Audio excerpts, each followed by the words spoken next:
Welcome to a BW Business World Dialogue. We all work hard, we chase our dreams, but one thing that we don't chase is good health, is mindfulness, is a calm mind. Today, being peaceful, having inner peace is the new wealth. We have a guest today in BW Business World Dialogue. We've had him earlier, 4 years back, when his book came out. We have Dr. Coutinho, who in the last 14 years has helped many individuals reclaim their health back. Today we are going to talk to Dr. Coutinho about his latest book, The Calm Prescription. It is his sixth book, and in a very simple way, Luke has tried to give you a formula for living a calmer, balanced, healthier life. Luke, congrats on your sixth book. Thank you so much. Why did you call it the calm prescription, and can calm be prescribed?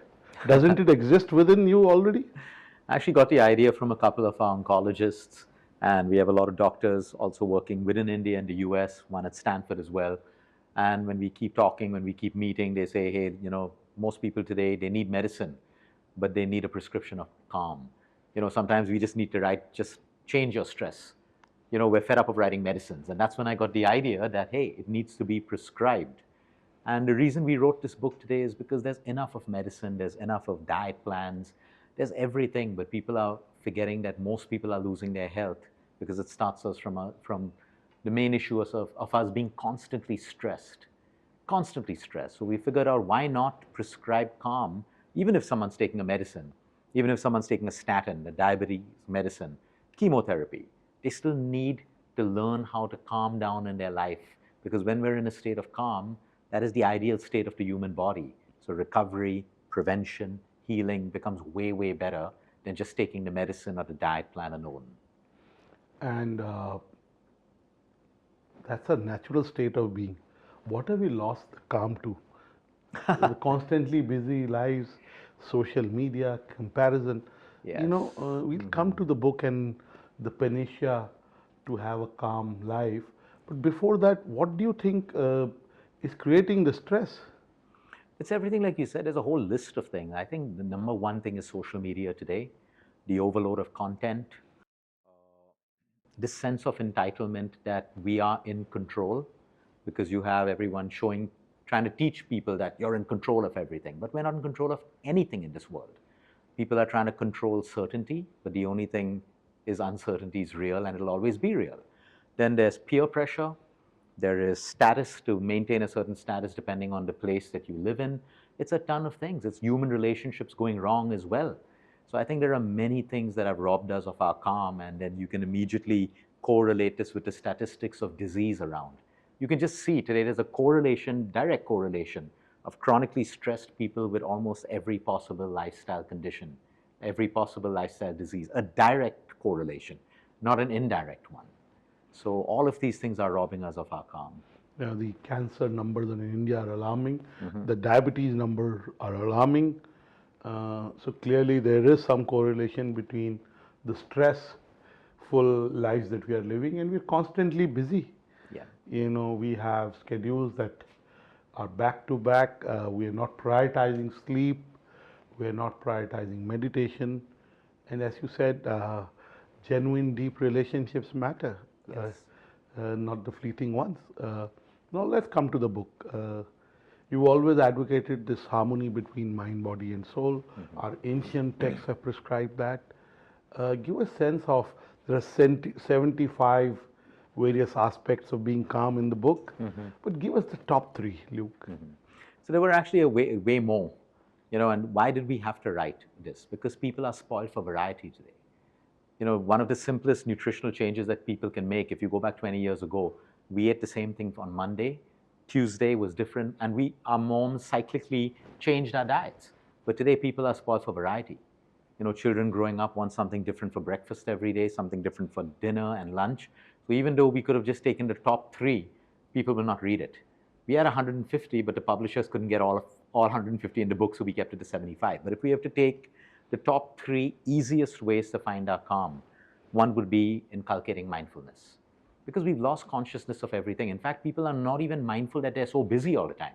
It's become like a normal to be busy. Because the moment you try to teach a busy person that take a break for 15 minutes, they actually in that break start to feel more restless. Because their normal has become being busy, doing something all the time. So one is the word mindfulness and consciousness. Be busy, but also be conscious. What's keeping you busy? How much is it taking away from your life? Is it spoiling your health? It may be adding value, but what's it taking away? So one is consciousness. Two is connection with nature. The further we move away from nature, we're automatically stressed out, which is why everyone in cities are constantly wanting to take holidays to the nearest hill station. We're trying to escape because the city life is not natural to us. You're constantly wired, you're constantly on the go. I travel a lot, but the moment the plane's even landing in Mumbai, there's this psychological change that automatically happens, and I'm wired immediately. There's nothing, there's no stress, no problem. But the environment makes you conditioning. wired. It's conditioning. And the third thing is your breath. The easiest way to find your calm is by focusing on your breath. Like you and I may be in a very stressful meeting right now. We don't like what's being said. We're angry, we're tensed. But just by breathing slowly, I'm maintaining the calm in my body. The problem's there, but within my body, I'm still calm. My pressure, blood, everything's fine because I'm breathing slowly. So like there are many, but these are the simplest things that we can start doing right away. And deep sleep, sleep is very important, and you talk about it in almost every book of yours. Let's talk a little bit about sleep. How sleep leads to calmness, how sleep on a long-term basis can add life to your years, so to say. Absolutely. I mean, sleep is like you and I, we can go through the most stressful day, but if it's followed by about 8 hours of deep quality sleep, we've balanced it out. It's a perfect balance. Humans can go through immense stress as long as the stress is going up, coming back down to baseline. So if I have a lot of stress, how am I also relaxing? But the point is, people are missing the relaxation. They're skipping their sleep, waking up more stressed. So you see, stress has a compounding effect because there are three kinds of stress: physical, chemical, and of course emotional. So chemical stress is your pollution, pesticides in food. Physical stress is not resting, constantly on the go, either overtraining in the gym, undertraining, not training at all. And then our emotional stress, constantly thinking, overthinking, trying to be in control. So this burden keeps compounding. Sleep can mitigate that. But if I've skipped my sleep, now I've compounded the burden on my body of physical stress and emotional stress. So sleep is the most powerful medicine in the world. The most powerful medicine in the world. We have patients who sleep better and heal better. We have patients with the best medicine, sleep deprived, and they don't heal at all. So that is the importance of And sleep. sleep is free? It's free. And which is why we take it for granted. Absolutely. Unfortunately, in life, anything that's free, humans take it for granted. That's so true. Luke, now coming to, in your book, you talk about if you go to a homeopath, you go to a natural healer, you go to a holistic well-being practitioner like you talk of integrative medicine, you talk of integrative lifestyle, and you talk of the emotional stress, the suppressed feelings, and the emotional stress also manifests itself in terms of diseases, right? Give us a sense of what you see in the patients that you are trying to help. Today, I think it's very different 15 years ago and now. Today, I'm seeing cancer, I'm seeing a tumor, but I'm seeing a stressed out environment within that person's body. I even have cardiologists saying, Luke, we're doing bypasses, we're just seeing stress in the body. And I say, what do you mean by stress? All this is caused by stress. So the point is, we have to understand emotions play a huge role, and today it's medically and scientifically proven. Like say your anger is not going to cause your cancer, not directly. But if you're constantly angry, what is it suppressing in your body? Your immune system. If you have a suppressed immune system, you can get any disease. Like how does anger is directly connected with heart disease, heart attacks, high blood pressure? How? It's not causing it directly. But because we get angry, we're constantly in fight and flight mode.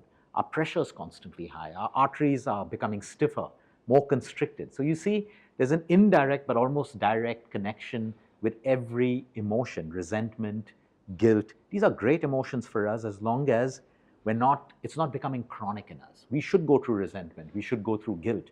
We should go through shame, anger. All of these things can teach us about ourselves, about other people, and about life.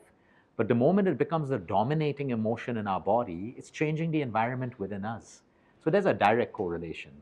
And how does one minimize all this? We have to minimize these things by first addressing it, by first being conscious that we even have it. Most people are like, oh, but it's okay, anger, it's my nature. Yeah, so what if it's your nature? What are you doing to change it? So there has to be a lot more awareness, and that's why today cardiologists are talking about keep your stress levels low. Keep your stress levels low. Sleep well. Don't work out when you are sleep deprived, because these become cumulative stresses on the body and eventually on the heart. So I think awareness and consciousness about our feelings, there's nothing wrong in being an angry person, but I think there's everything wrong in not doing anything about it. You know, you also talk about crying is a healthy thing to cure yourself. Why is crying? We always heard that crying is cathartic, you know. Yes. That's what we heard. But give us a sense of, you know, sometimes, especially in men, crying is seen as a sign of weakness. So, how do we also do away with this cultural conditioning that we've had over many years? You can't do away with a cultural conditioning in the age of social media, because social media just wants to work on validation, attention, who's got the best thing to say today. Very few accounts really have an intention to educate people. They don't care about followers, number of followers. They don't care about likes. They have an intention to spread awareness the right way. Okay, so we can't wait for cultural change. I think men and women have to understand that crying is a natural part of us. There's a reason, because we feel good. After a baby cries, there's peace. After you cry, you feel better. You feel like a weight off your chest. Why? Because it's absolutely healing. It's emotions coming out together. So if you told someone at a funeral who wants to cry not to cry, what's going to happen? Suppressed emotions. Absolutely. So grieving, today most people don't grieve. They're like, oh no, distract myself with alcohol, drugs, more friends, more shopping. And then over time, the grief has to come out. It comes out during different parts of their career, their marriages, etc., etc. So emotions are meant to be felt, not hidden. Now, yes, we live in a world where you want to be careful of who you express to, who you share your emotions with. But if we're waiting for a cultural change, we can only bring awareness about it. Each of us have to take personal responsibility to, if I want to cry, I don't care what people say and people think, or do it quietly. Go in the room and cry. But I think this whole thing about, waiting for culture to change, it's never going to happen. We have to take action. And Luke, silence. There are silence retreats today. Yes. How does silence help? Is it about observing your breath? Why is silence so important? I think silence can be moved into many, Dimensions. Yeah, many dimensions. One is I can use it to focus on my breath, witness my thoughts. But silence is just you connecting with your inner soul. We get our best ideas, okay, when we're actually sitting in silence. Because see, throughout the day, you and I are picking up ideas. We're listening, there's stimulation, we're hearing, all of that. And it's just in our head. But if I can end the day by sitting in silence, things start to fall into place, because I'm conscious about what I want to use from what I heard. This sounded great. Oh, this idea was brilliant. And I think silence is also our way, it brings us away from the noise. Everything around us is noise. Social media today is noise. The news is noise. The media is noise. Everything is noise. But in that space of silence, you suddenly realize that's why people are craving silence. We're craving it because the noise has become too loud. Luke, again, you talk about SNS and PNS in your book. For our viewers, explain what is SNS and what is PNS, and how do we go from SNS to PNS? So our central nervous system, which is the CNS, we have the sympathetic nervous system, which is fight and flight. It's great for us. We're in an argument, we're working on an idea, we're at the gym, fight and flight. Your cortisol is higher, adrenaline, blood pressure, heart rate, everything is perfect. Okay, I'm running away from a wild animal, fight and flight. Parasympathetic is rest, digest, and repair. Okay, when I'm in the parasympathetic, which is PNS, that's when my body can actually rest, it can digest, and it can repair. You see, there's constant breakdown happening in our body, and we need constant repair. So can I fall asleep if I'm in the sympathetic nervous system? Almost impossible. I'm in the wrong nervous system. I have to be in the parasympathetic nervous system to even digest. So when people eat when they're angry, they're stressed, or they're doing these working lunches and everyone's talking, most of them have indigestion. Most of them have gut problems because they're in the wrong nervous system. The body doesn't, the mind doesn't care about your meeting, it cares about, it's constantly adjusting to what system am I in. Fight and flight, keep the blood pressure high. Parasympathetic, relax the blood pressure. So now the quickest way to move from sympathetic to parasympathetic is slowing down your breathing, changing your thoughts. If you're thinking angry thoughts, but now move it towards what's going well, gratitude, counting your blessings, because to do that, you have to think those thoughts, and those thoughts automatically shift. That's why sometimes you could be very angry, but someone comforts you. They say a few comforting words, and you can immediately move to calm. How? Because those words have now become thoughts which become a feeling in you, and just that feeling can move you from a sympathetic to a parasympathetic system. Beautiful, Luke. And you talk about humming. And in the ancient yoga practice, that was Brahmari. Yes. Right? Why is humming or Brahmari so important? It's very scientific, and again, that we have to, as Indians, we have to be so proud of our culture and our tradition and what we have to offer the world in terms of pranayama, which is it's a science. It's a deep science, and there are universities in our own country like SVIASA in South India that have medical grade labs studying the effects of pranayama through MRIs on people, and it's phenomenal. I advise viewers to actually visit these facilities in our country and just look to be, because we wait for this to go to the West, for someone in the West to talk about it, and then we start doing it. I think we have to end those days now and recognize our own science that exists. So humming stimulates the vagus nerve. The vagus nerve, stimulated, moves you from sympathetic to parasympathetic. So music stimulates the vagus nerve, because why? It's got tone, it's got frequency. Certain frequencies can move us from sympathetic to parasympathetic. Certain frequencies can move us from parasympathetic to sympathetic.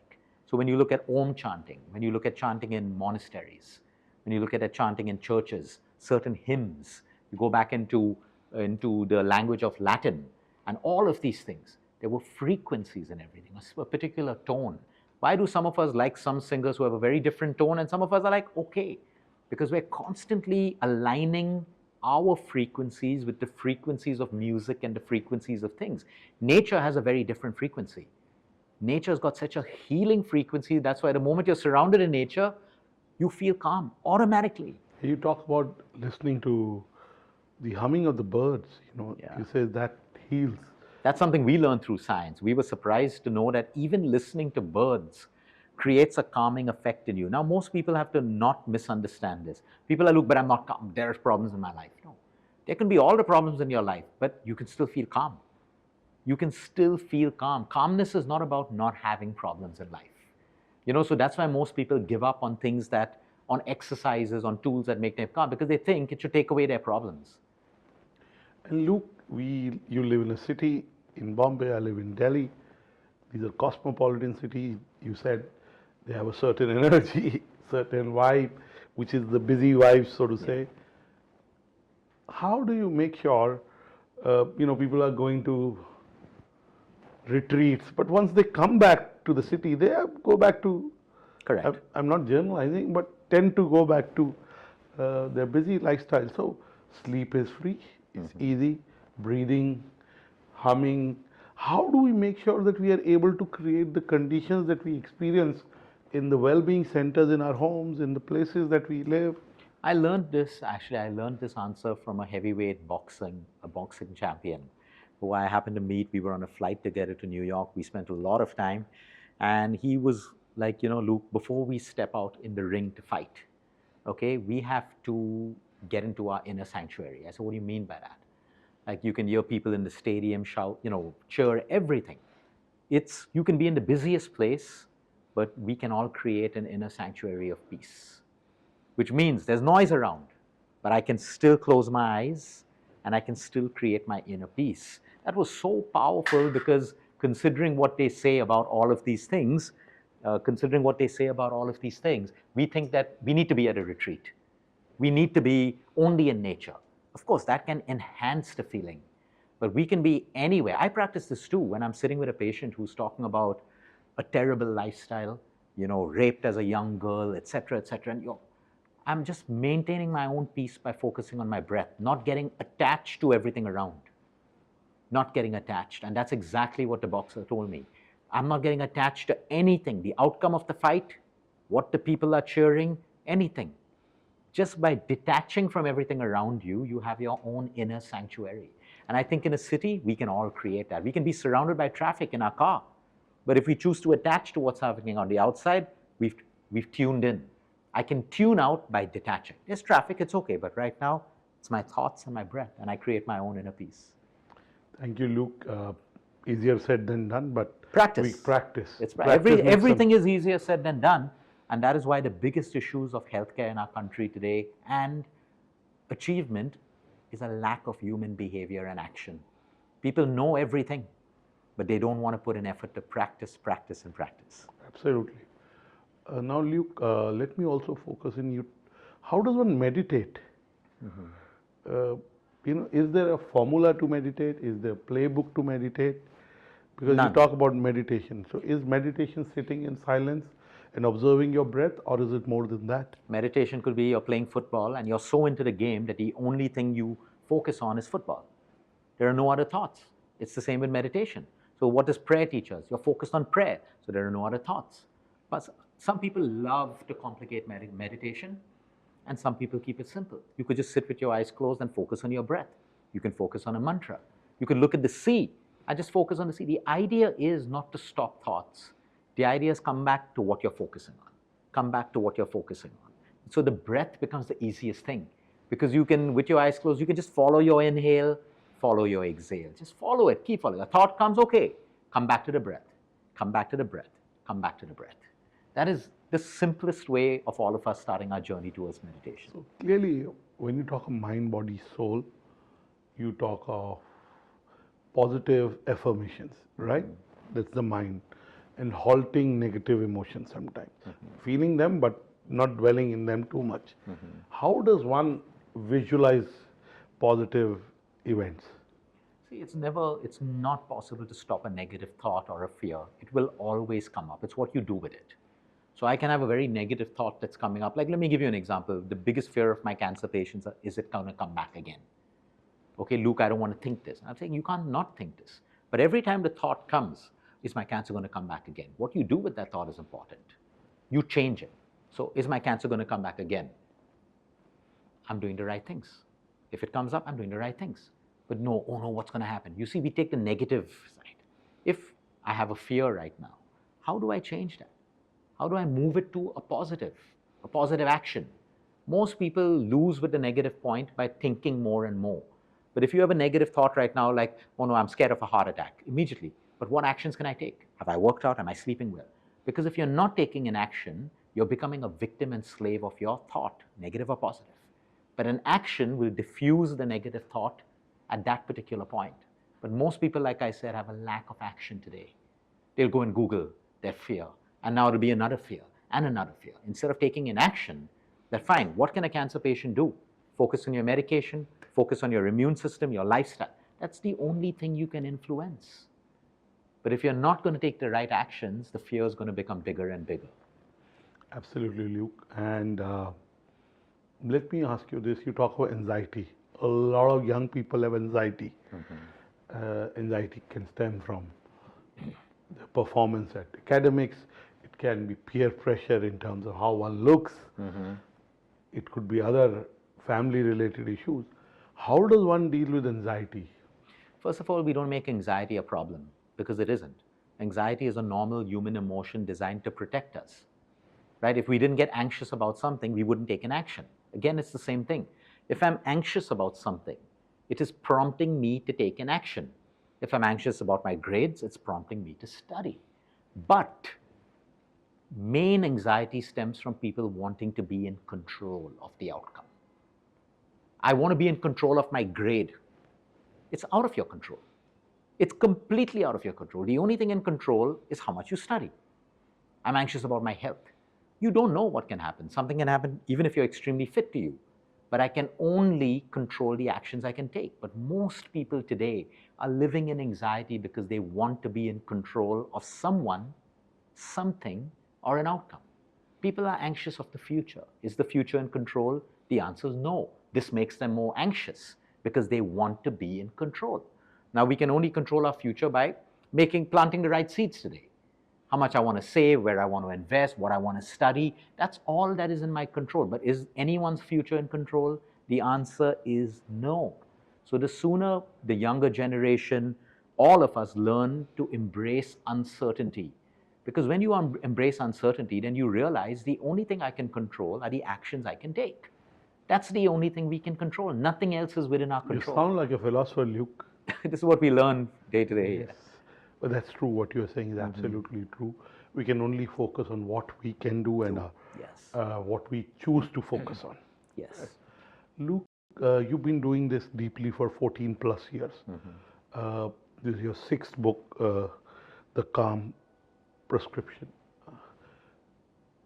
How do you see yourself? Do you see yourself as an entrepreneur? Do you see yourself as a well-being coach? Do you see yourself as a healer? What do you see yourself as? I don't see myself with any labels. I'm not an entrepreneur. I don't build businesses. I don't do all of that. I have a team that does that. So I don't have that skill, and I don't have the passion to want to be an entrepreneur, because I don't want to put that time into what takes me away from my patients. So healer, no, that's a very different word. I think I know I have a gift to help people, and I have a passion and interest, and I have the hunger to keep learning more and more about science, nutrition, medicine, and I feel that's what allows me to continue doing what I want to do. So I think I just see myself as someone who has the passion and the want to bring value to someone's life. The moment you put a label, then you subconsciously start behaving against that label. I mean, anyone can be a healer. I think there are beautiful healers that don't even have designations in life. Someone who just gives someone a listening ear is a healer. Who cannot interrupt that person while that person is just venting out is a healer. I think most moms at home who just cook food with love for their children and their husbands are healers in different ways. I think healers, this whole spiritual angle and all of that stuff, I think anyone can be a healer if they're able to spark a mindset or a behavioral change which is positive for another person. Today, someone going on social media who's not a doctor, not a nutritionist, but says that I messed up my life because I did drugs, this happened, and someone out there on drugs watches this and realizes, I don't want to be that person, and changes. This person healed that person. So, I think we give too much of emphasis to designations, too much of emphasis to labels and names. I find them very containing. Then the subconscious mind starts to behave. I'm a CEO, I should behave like a CEO. No, behave like a human being. And that's what I feel our essence has to be. Labels are great to sound fancy, but I like to see myself as a human being that's constantly evolving. I like to see myself as a human being with flaws, with negatives, positives, and all of those things, because I think that's what makes us human. Absolutely, Luke. It's about making an impact. Yep. And being passionate about your craft.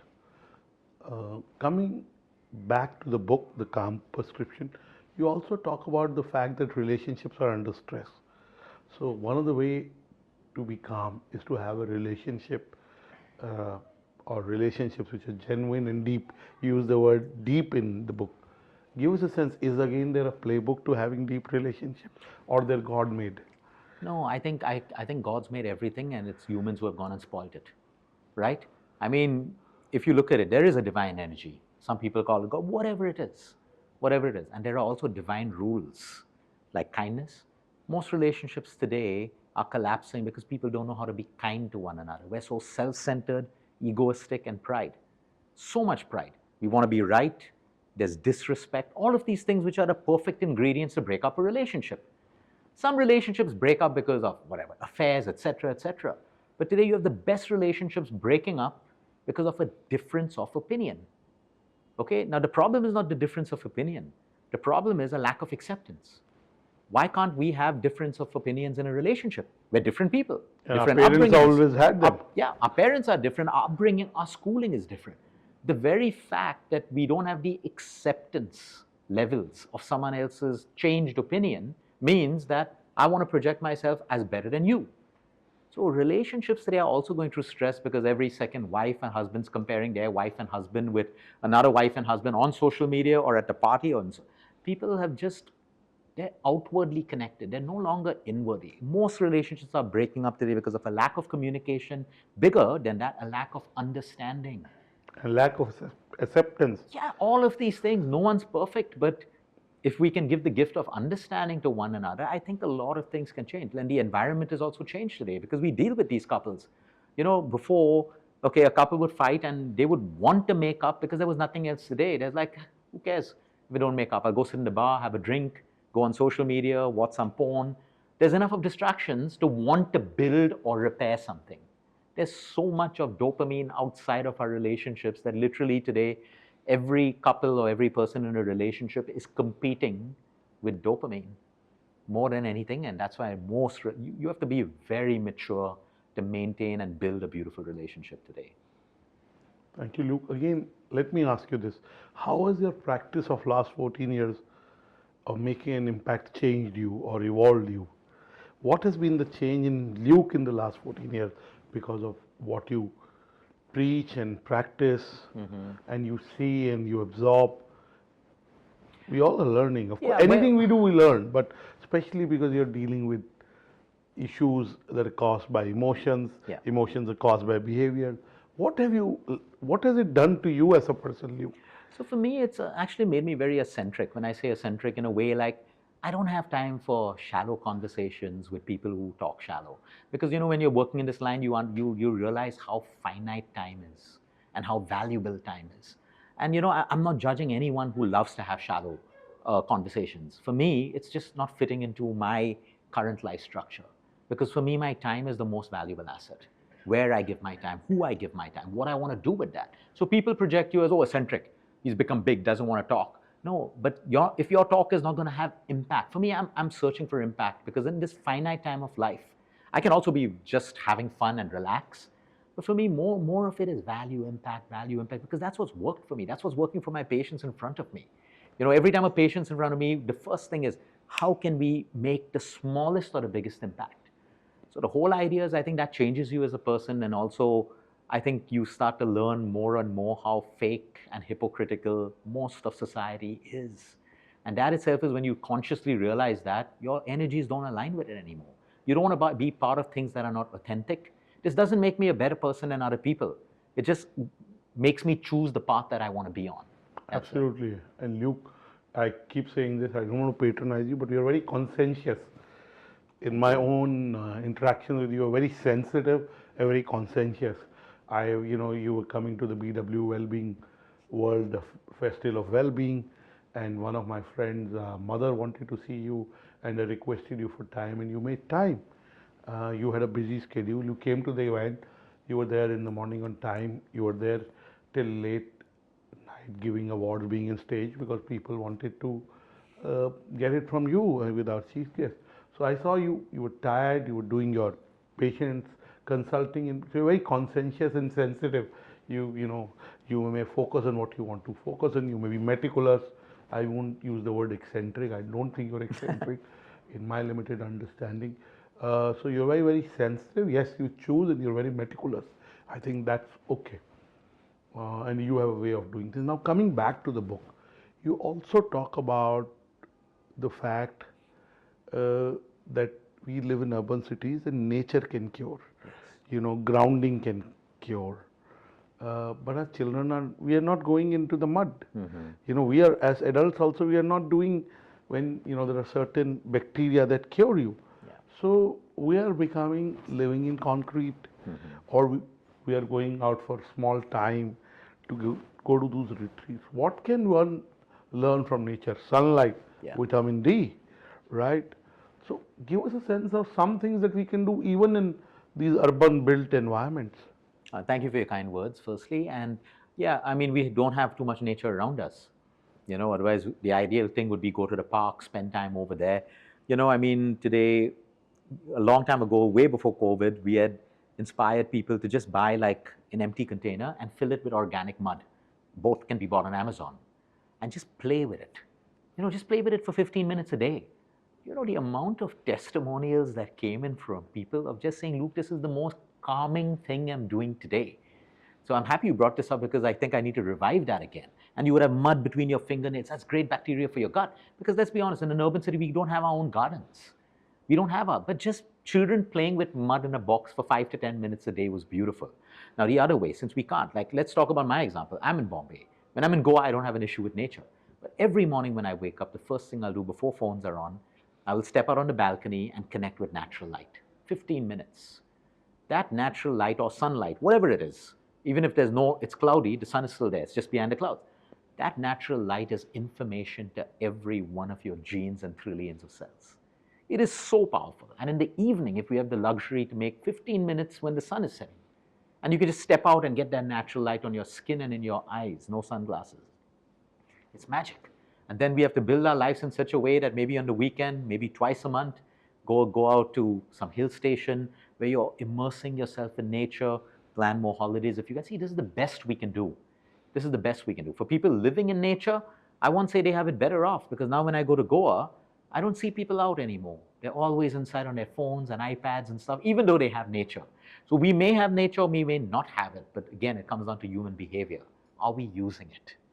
Are we using it? It's so important. And I can tell you, most of our patients who start to align their lifestyles with nature, their recoveries are tremendous. In fact, I was speaking to a doctor who spoke very highly about one of his mentors who used to treat most of the tuberculosis patients in Hyderabad.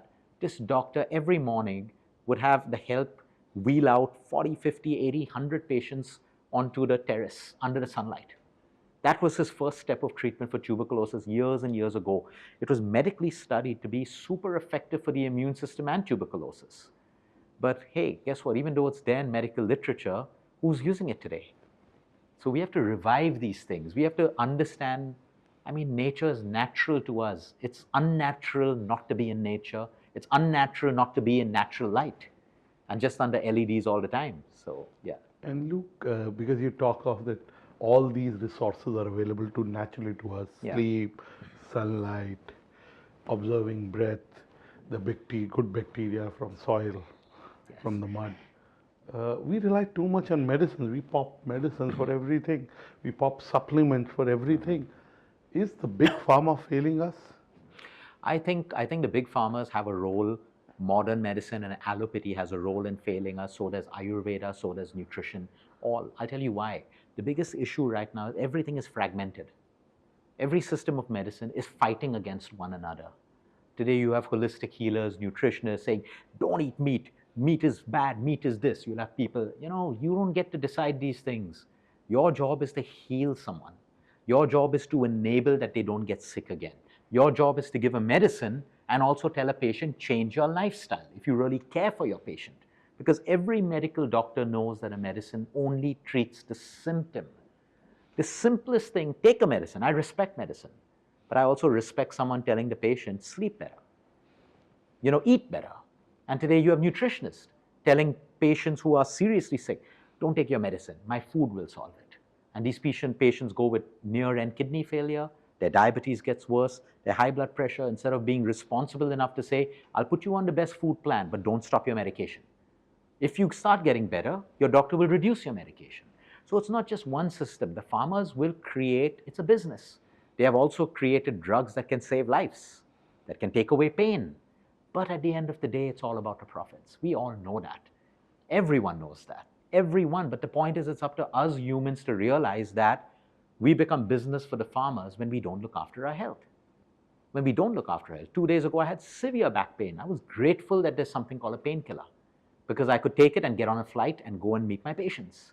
So we have to look at it in a very different perception. But if we don't want to become business to someone else, and that's why, tell me, who talks about sleep?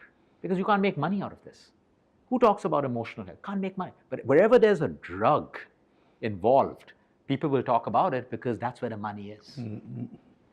That's where the money is. Absolutely. Some doctor in the US, I forget his name, just to give him credit, he rightly said, there's no money in being healthy and there's no money in being dead. All the money to be made is in being chronically sick. And look around today, most people are chronically sick. So Luke, now let's come to your mission. You talk about nutrition in a big way, and nutrition, movement and sleep can almost cure anything. Almost, right? You get the right nutrition, including the supplements that you need, vitamin D, vitamin B12, magnesium, so on and so forth, and they do exist in certain foods in certain proportions. You also have an initiative where you're looking at food and the ingredients in that food, and you're doing it, so to say, in a non-commercial way. You're doing it to be able to build a body of work that helps people choose the right foods. give us a sense of why it is called what it is called and how are you doing it? Yeah, so I think the biggest issue is which brand do you trust in our country today? Because brands have been caught with the fanciest labels, the biggest VC funds funding them, but with fake ingredients, amino spiking in proteins, substandard synthetic vitamins and minerals, pesticides in food, but forged reports. Every second paneer sample in our country is adulterated. So the point is, our biggest driver for this initiative is what do we feed our patients? What do we feed our families? What do we eat? So we decided to go and randomly pick up products on the market and third-party test them in the most expensive lab, which is at a European standard. You know, we have very different laws from Europe. A lot of food that works in India will never be accepted in Europe. So the point is we took that lab and most of the products failed, which is actually quite scary for all of us. Most of them. So then we went on social media and we said, we're starting this. And guess what it brought out?